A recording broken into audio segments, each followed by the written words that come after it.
He's Henry Gomez, an ad agency strategist with 27 years of experience. And he's Howard Eibach, a former copywriter and creative director and the author of 2 books on the creative brief. And together, we're the Brief Brothers. And we love talking about creative briefs, briefing, and advertising. Well, Howard, we're back with another episode. And today, I thought, you often lament the fact that you don't get a chance to look at completed briefs, to analyze them for your workshops and so forth. And I've always had in the back of my mind, and I mentioned a couple of times on the podcast, this brief that I wrote once for the Cleveland Clinic in Florida. And so I found it in my archives, and I thought we could go through it. And I thought the purpose of this isn't to say, oh, this was a fantastic brief, and here, take a look at how fantastic brief is written. Actually, this is an early brief for my career. I got into advertising in 1996. I didn't really get into strategy until like 2000, so about 4 years in. And this brief is from 2003. So you're a newbie. A relatively new strategist. I wasn't young, I got it. This is a second career for me and everything, but I was a new strategist, and I wrote this brief, and I was always really proud of the creative that came out of the brief, for several reasons. But I just thought, well, this is a pretty decent brief for a young brief writer. And we could talk about, maybe even be critical of it, like maybe what I would do differently today, maybe, or if there's something missing. So I thought we'd start by putting it up and going through it and reading each section. It's 1 page, so I'm proud of that. Good. I'd love to see it. I know we've talked about the work, but the opportunity to look at the brief is going to be great. And I was just looking at, we're going to have Ernie Schenk come on as a guest in the next couple of episodes. I don't know exactly when, but his regular essay quotes Disney just today. And I'm paraphrasing, but Disney essentially says, it really is required to get kicked in the teeth, because you learn a lot when you get kicked in the teeth. Now, I'm not suggesting that I'm going to do that to your brief, but being critical, looking at yourself with critical eyes is a great way to learn. And I think that the fact that you're willing to do this in front of our, hundreds of people who watch us regularly is, I think it sends a great message to young brief writers out there. You've got to do this. You've got, just like as a creative, I would look at past work and say, what could I have done better? We're going to do that with your brief. Well, we talk about brief writing as writing, and I think all writers feel they get better as they go along. Like there's Absolutely. Nobody that says, oh, my first book was the best. They go back and they say, sometimes they're embarrassed by their early writing. So, well, sometimes their first book is the best and they never come back to beat that or meet it. But in advertising, I think, and we have plenty of examples of great writers out there who improve with age. Their experience and their maturity makes them better writers. So let's just look at it that way. Absolutely. You get a lot of at-bats, you get better at. Yep. So as I mentioned, this is a brief for the Cleveland Clinic, Florida, and we'll talk a little bit about what that is. It's actually part of the brief. This was a brand campaign for them. And it's from 2003, as I mentioned. So what are we doing and why are we doing it? Creating a campaign for the Cleveland Clinic to help increase appointments with the clinic specialists. So, okay, let's start here, because the thing I like about this, I say this all the time, brief writers are the best brief writers, and you're doing this here, whether you realized it or not. The best brief writers are selective and judicious about what verbs they use. And you said, okay, creating a campaign, well, that's kind of a given, but increase in appointments. That tells me as a creative, okay, it's not about awareness. It's like bodies calling for an appointment. That tells me something as a creative. Yes. And so then that's kind of the business goal. And we do talk about like whether business goals should be, but I mean, here it's like, well, how are we going to get there? Like, how will we do it? And that's this part, is by educating our target about the unique way the Cleveland Clinic delivers healthcare. Another good verb. Educating there is the key action. It's like they don't know about the unique way so we have to explain it to them. We have to educate them on what it is and what it means to them. To whom are we advertising? This is probably not the strongest target description that I've written, but I think that part of it is very real. So I'll talk about how I got to it in a second. But what I wrote here is adults 35 to 64 who are employed and have PPO coverage or private insurance. For most of them, visiting the doctor is an inconvenience at best. Usually, after getting an appointment, there's a lot of waiting around. When the doctor sees them, he or she only spends a few minutes before rushing off to see the next patient. If the patient needs to see another specialist, the process begins again. Healthcare is becoming more of a business in the eyes of most consumers, to the detriment of the reputation of the medical profession. I kind of liken this one a little bit, and it's not as great as the one that you share about the cold sufferer, the person, but you could Right. everybody, NyQuil, the Vicks NyQuil, right? yeah, but everybody has been in this situation, right? Of like you're waiting in that waiting room for 2 hours, the doctor sees you for 2 minutes, you're rushed in, you're rushed out, you forget to ask a question, it's like too late, like and then the endless paperwork of seeing one doctor and then having to fill out the same, your previous medical history, procedures, whatever. So all of that is, I think people can relate to that in a Well, way. let's do the exercise that you set up at the very beginning. If you were to do this brief again today, how would you have done this differently? I know what I would recommend as a creative. What would you do? I have a feeling you're going to say write it in the first person, maybe. Uh-huh. Yeah, I Yeah. mean, I'm looking ahead at the next one. I mean, I don't want to get ahead of ourselves, but I'm looking ahead at the next answer, and you put that one in first person. So Yes. I'm a big advocate of first person, not everywhere, but where it's appropriate. And I Yeah. think the It place that it's the certainly, most, certainly could have been appropriate here. yes. Um, I And the just, thing is, it's so easy to do. You've got it in third person now, but it's so easy to switch it. In fact, what I say to some people who are a little leery about doing this is write it out in third person and then say it out loud to yourself as if you were speaking as a person. I'm about 57 years old. I'm employed and I have a PPO coverage or I have private insurance.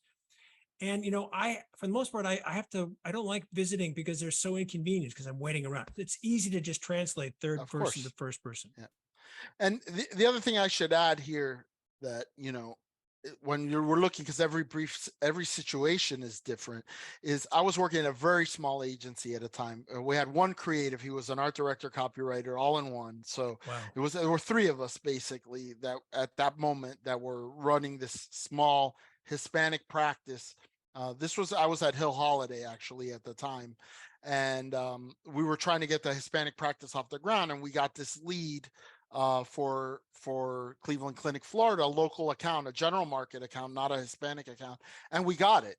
And so the creative I'm working with, I knew very well. I had worked with him for several years at a previous agency. So there are things here that maybe I didn't go into great detail because he would have been in the meeting with me when we met with the client, or he would, you know what I mean? Like, so this wasn't a case of the creative was in his cave and I came to him with this piece of paper and he had never contemplated it before. We Right. were already working closely together on this account.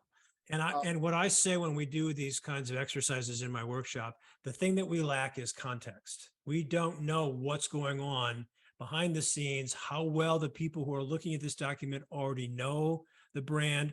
Is this the first time they've ever done anything for the brand or the 21st time? So that kind of information is important, and it helps us. It helps us see the brief differently.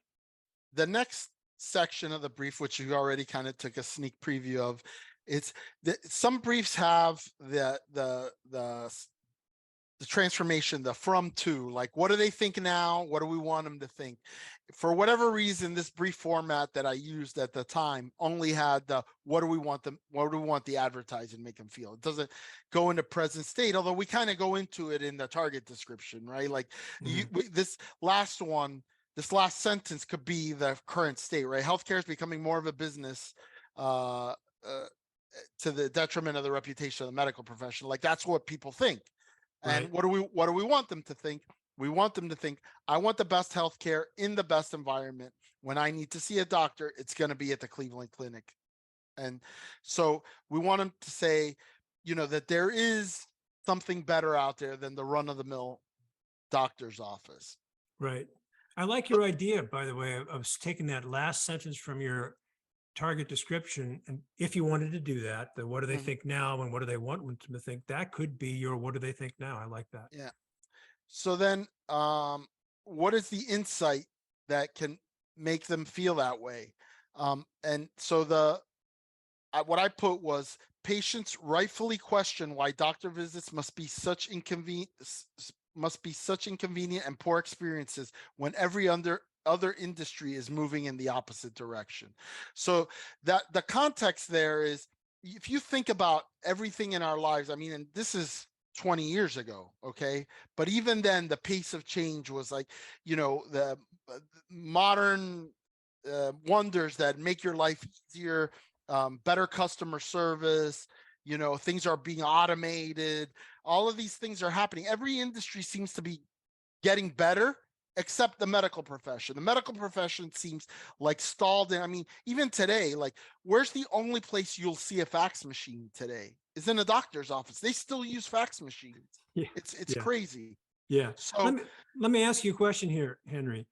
And this may be difficult or impossible to answer, but I'll throw it out there anyway and bat it away if it doesn't make sense. Do you have any recollection of one or more of the things that you did to arrive at this insight? Were you doing focus groups? Was there research? Were there phone conversations? All the above? it's a good question, and the answer isn't one that would apply to everyone. Fortunately for me, in this particular instance, my dad is a surgeon. So, Right. I've had I mentioned the fax machine in the doctor's office. The first time I ever saw a fax machine was in a hospital. So they were the first ones to get them, and they're the last ones to get rid of them. So I've been around the healthcare profession my entire life. And so I didn't need a ton of like research to know what goes on in a doctor's office, what goes on when you go to see a specialist. I see my dad's waiting room full of 20 people while my dad is late from a surgery, and they're all waiting, and they don't realize that the doctor isn't even in the office yet. He's going to sneak in through a back door because he went late on one of his surgeries that he was doing earlier in the day. So I really borrowed from a lot of personal experience. Obviously, now the part where we get to the Cleveland Clinic, it came from them. We had sat down with them. They explained the whole thing. I mean, I think a lot of us have heard the name the Cleveland Clinic before. It's like the Right. Mayo Clinic, right? It's one of those revered names in medicine. But it's one thing to say, oh, the Mayo Clinic, but then it's another, or the Cleveland Clinic in this case, and it's another to say, oh, I understand now what's so unique and different about the way that they operate compared to other medical practices. So the next section is the what I call the focused thought, which is basically a single-minded proposition. And what I wrote was, the Cleveland Clinic delivers healthcare the way you want it, the way it ought to be. So basically answering those kind of unspoken requests of that patients have of the healthcare system. This is the way, if you were designing it, this is the way you would want it. This is the way it ought to be.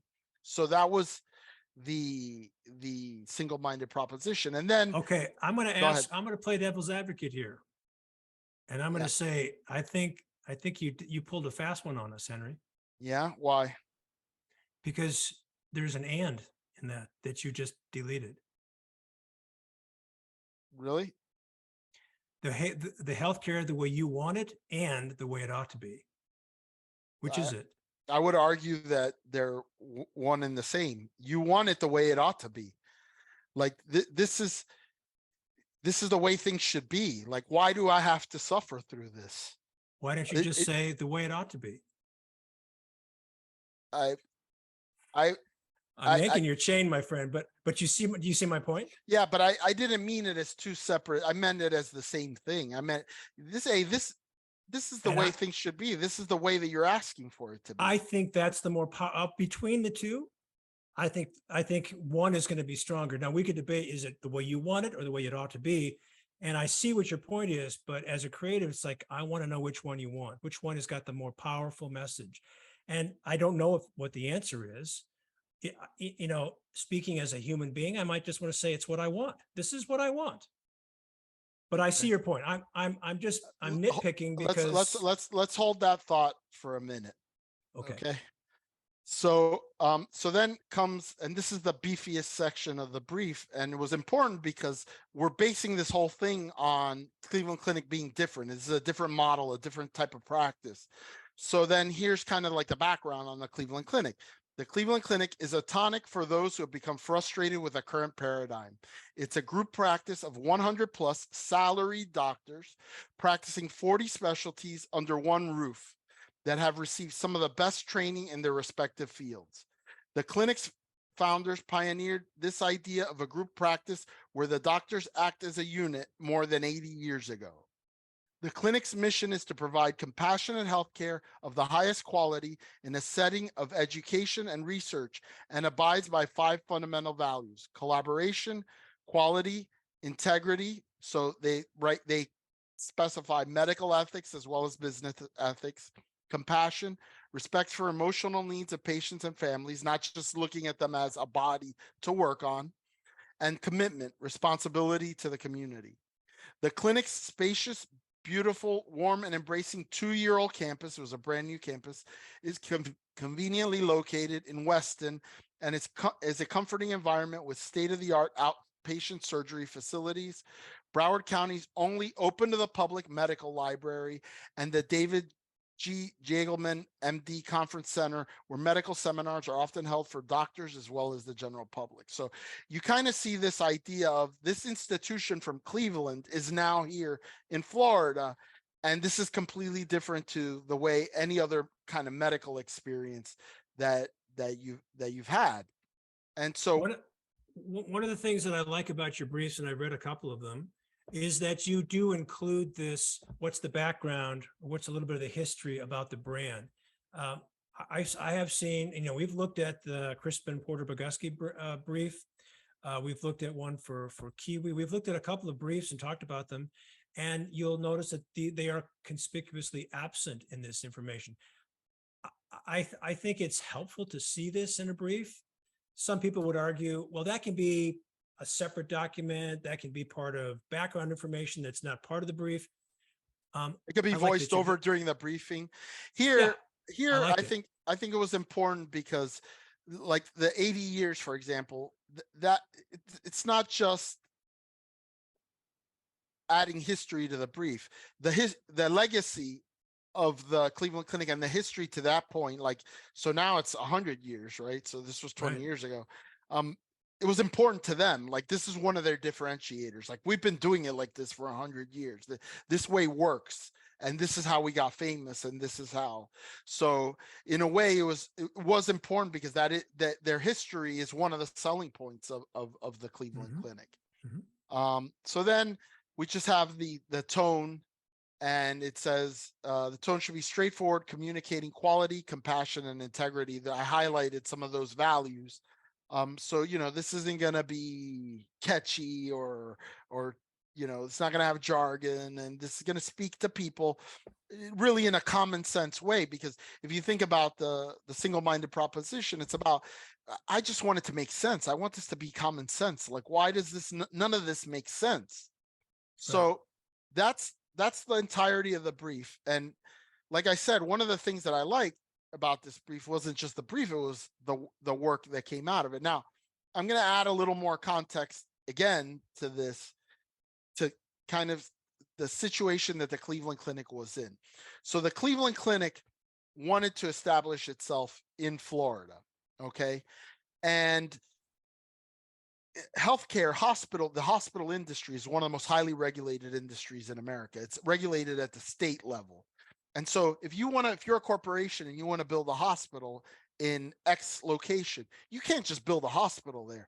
You have to get a certification from the state that allows you to operate in that location, in that neighborhood, because they protect, like, they don't want to put one hospital right next to another hospital that's half empty, right? So it's very controlled. And so the Cleveland Clinic wanted to come into Florida, and they didn't have a hospital license in Florida. and they didn't have a quick access to one in an area where they wanted to be. It turned out that Tenet Healthcare, another corporation that's in the hospital business, was building a hospital in Weston. And so they decided to do a joint partnership with the Cleveland Clinic. So what was created was two entities: the Cleveland Clinic Hospital, which was a joint venture between Tenet Healthcare and the Cleveland Clinic, and then the Cleveland Clinic Florida, which was the practice of the physicians, which is different than the way it operates in Cleveland. In Cleveland, it's all one entity. Right. In Florida, that one entity was going to operate the doctor's practice, but the hospital was going to be this joint venture. So the problem was that when they wanted to market the hospital, every marketing decision had to be run through Tenet Healthcare.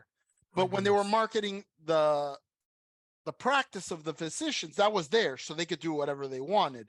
So this was a way for them to build their brand, and it would provide halo to the hospital because it was the Cleveland Clinic Hospital, but it was a way for them to get their marketing messages into the market, to promote both the clinic and the hospital without mentioning the hospital. So I bring that up because that kind of gets a little bit also into the media mix. So one of the things that we recommended was, it turned out right in front of both where the clinic and the hospitals right next door to each other are on I-75 in Weston, major interstate highway. And on the property, there were two giant billboards that were owned by a billboard media company, I guess, that were renting the land from the previous owner of the land, or from who knows. But there were these two giant billboard locations. And we told them, said, you probably should buy that billboard back from them, or at least lease the space from the billboard company for yourselves. And they did. I'm going to show you the out of home that we created, and that was the first out of home that went up in those locations. But to this day, 20 years later, they still have. And by the way, that whole hospital separate entity thing, it all resolved itself. Cleveland Clinic ended up buying out Tenet eventually. Oh, okay. And so now it's all one entity operating the way they wanted it to in the beginning. But I bring that up as like, because to me, it's interesting, like a recommendation we made 20 years ago still stands. Like they're still putting up billboard advertising for the clinic on that property. Well, I want to go back before you show us the work. I want to go back to your 3 paragraphs, your background information, because I'm thinking of a conversation we had some time ago with Cameron Day, and he is a freelancer. He was one of many freelancers that we've had on the show talking about doing briefs and doing creative. And you and I have talked many times about the value of providing extra information to freelancers who simply don't know or aren't familiar with the brand in advance. And the question becomes, as I mentioned just a minute ago, do you include this in the brief, or is this like an addenda? I like to see it in a brief, especially when you're going to have freelancers, whether this is an example of a freelance project or not, and it clearly wasn't. I think still it's a nice practice to have it. It adds a little bulk to the brief, but I don't have a problem with that at all, because, and I'm talking as a creative. So again, before we go on to the work, I have a couple of questions. First, I love that it's short. Did you get any pushback for things that you would otherwise expect to see in this brief that aren't there? Like there's no budget, there's no timeline, there's no KPIs, there's no marketing objectives. Did you get any pushback for that, for not having that in there? No.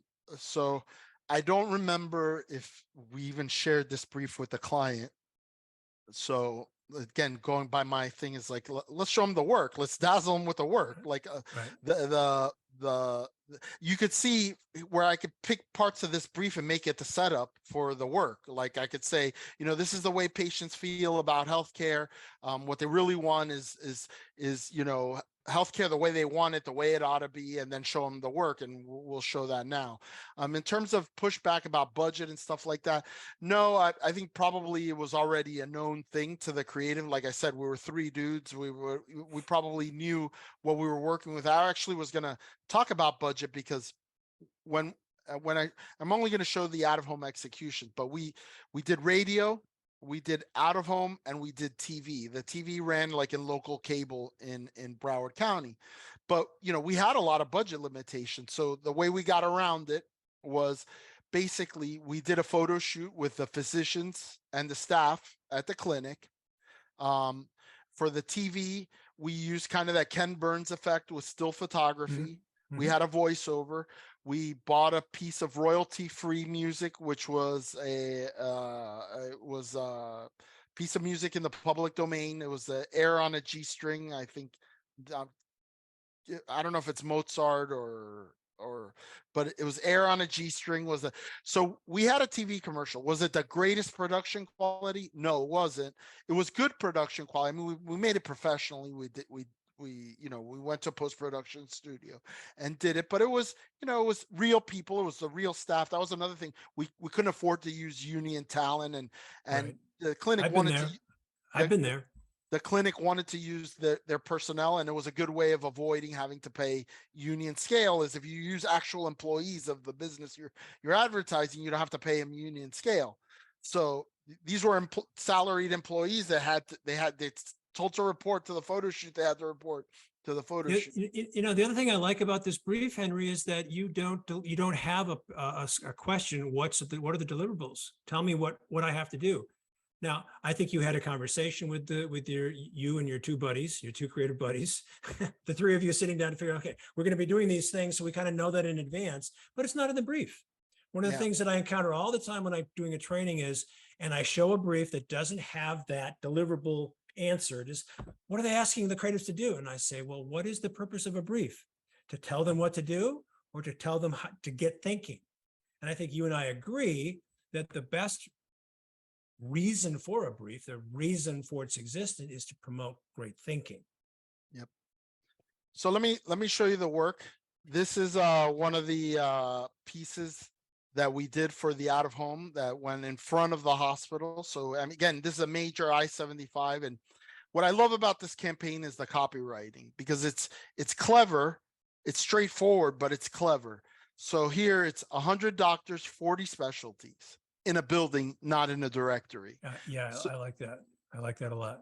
And then you could see here, it says the doctors at Cleveland Clinic, Florida. So that was that nod to that this wasn't the hospital, this was the doctor's practice. It was this is how we agreed with the client that this advertising would be signed off as the doctors at Cleveland Clinic, Florida. And then the tagline, going back to your question about, Which is more important, the way you want it, or the way it ought to be. And my creative director loved the thought, and he wordsmithed it and made it into medicine the way it ought to be. Yeah. And the client, as a creative starting on this, not knowing what this is going on, if I were just a freelance creative brought into this, I wouldn't have been sure, is it more that what you want or what it ought to be? Because that's going to be influenced by what the client thinks. And if we had, had deep dives into what the target was saying, like focus groups, they would have told us. But I like this. There's a thing where you've heard the saying, is it just me? Is it just me? Right? No, it's not just you. This is the way it ought to be. This is the way that you want it. This is the way. You're right. This is the way it ought to be. And so I think, and you'll see when I show now the next billboard, it goes along kind of the same line. It's punchy headline that is basically telling you this is a no-brainer. This is the way healthcare should be. Right. Which I think I think it is distinct from what you want. Correct. They're two different ideas. I think this is the more powerful of the two. And that's why I pointed out that you had two ideas in that single-minded proposition. I think this one is the more powerful. I'm going to keep my point of view and disagree. That's okay. Here's another one. Again, this one is with with the personnel from the hospital. Specialist referrals across the hall, not across the city. Yeah. Right. So the first one we talk about, like that book, remember you used to get, like, you had your healthcare plan would give you a book, and it had like all the doctors in there, and you'd call and they're like, we're not taking new patients. We're not blah, blah. This was like before, like all this stuff was, on the web. Like now you can, but still it's still directory. Here, they're basically saying like all the specialties you need are in one place. I like it. This one is one instrument you won't see in our doctor's offices, and it's a stopwatch. Yep. I like it. medicine the way it ought to be. So then, with the radio, we were able to get into more of the, the history and and things like that. For us, one of the important things that we mentioned in the TV and in the radio is one patient record, right? So your cardiologist and your endocrinologist have the same patient record. You don't have to fill that thing out 500 times. The cardiologist notices that your blood sugar is high. He's gonna send you to the endocrinologist that's in that same clinic that's been vetted by the same high quality, institution that you're at. So in a lot of ways, it's really an attractive and very different to the way that, I go to my dad built his practice on referrals. He's a surgeon, right? So people don't go right to a surgeon. They say, oh, I have this thing that hurts me. And then they find out, oh, it's a tumor, it's a lump, it's a this, it's a that, it's your gallbladder. And then they refer you to, so you might be going to a doctor in Coral Gables and the surgeon is in South Miami or in Miami Beach. And that's what it is. Here, everything is on one campus. And that was one of the really attractive things. So I think this is a marriage of a dream client in the sense, even though they didn't have a big budget, they had a really good product, and having a good product makes you want to do good advertising for them, right? Like I think all three of us that worked on this still believe in the Cleveland Clinic because of having touched it, having seen it and lived it and done the orientation and all that. We're ambassadors for it. Oh, I also it happens, I have a friend who's a cardiologist there, and he had just started there when I did this project. So he's been there like 20 years. So yeah, it was a fulfilling thing. I think the brief, looking back on it, it's actually a pretty good brief. I knew it was a good brief because I loved the work that came out of it. And even though it's another thing I'll say about this outdoor work, it doesn't look very sexy, okay? But this is a billboard on a major freeway of which you don't get much time. You don't know how much bad out of home I've seen where like the copy's too small, you can't read what the headline says, you can't see the logo. This thing was optimized to be seen from a distance on a highway going 70 miles an hour. And didn't you say that it's right on the campus? It's right there. The buildings are behind. So like you're driving down and you see this thing and that's where it is. Right. So you're going to see this multiple times and you're going to get multiple impressions. And even if you don't see everything the first time, you're going to see it over and over again. And that's a great advantage. The question that I like to ask when I do training in a workshop environment, when I have a brief and I have the creative, my question is, does the work answer the brief? I don't like to say, is it on brief or off brief? Because I think that's too limiting. I say, does this answer the brief? And my answer is absolutely, it answers the brief. And I think even though you were only, 4 years or so into your career as a strategist, it was a brief well done. I liked it a lot. Thank you, sir. Good stuff. Good. Wait, is that our cue? I think it so. is. It is. Good stuff, Henry. Good stuff, Howard. He's Henry Gomez. And he's Howard Eibach. And together we're the Brief Brothers. Till next time. Bye-bye. Bye.